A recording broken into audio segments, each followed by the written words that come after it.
הצגה יומית. שלום לכם, סרטי גמר חדשים של סטודנטים מבתי ספר לקולנוע שזכו לתמיכת קרן יהושע רבינוביץ' מוקרנים היום ומחר בסינמטק תל אביב. שלום למנהל ההפקות של קרן רבינוביץ', יואב אברמוביץ'. שלום רב. סרטים מגוונים בסגנונות שונים יוקרנו, אולי תספר לנו על סרט בולט אחד או שניים. קשה לי מאוד לבחור סרט אחד שאני יכול להמליץ עליו, כי אני באמת אוהב את כולם ואני חושב שזה מבחר נפלא, אבל אם אפשר אני אמליץ באופן כללי על סרטי אנימציה. אחד מהם הוא סרט מאוד נחמד של יוצרים ממכללת ספיר, ליאור גולן וטל ארביב, בסרט בשם חוטים. זה על בובה שנמלטת מהחוטים שלה ורואה את העולם בלי החוטים.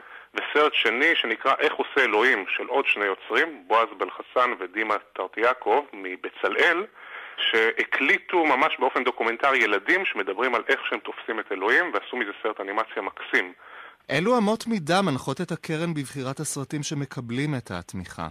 אנחנו מקבלים את התסריטים של הסרטים, ובוחנים אותם לפי אמות מידה מקצועיות, ומתוך זה אנחנו משתדלים לבחור את התסריטים הכי מבטיחים. זו בחירה מאוד מאוד קשה, כי תמיד יש הרבה יותר סרטים טובים מהאפשרויות שלנו לתמוך, אבל אנחנו משתדלים לעשות כמיטב יכולתנו, ואני חושב שבמרתון מראה שהתוצאות לא רעות בכלל. סרטי סטודנטים היום ומחר בסינמטק תל אביב והכניסה חופשית. יואב אברמוביץ' מקרן רבינוביץ', תודה רבה. תודה לך.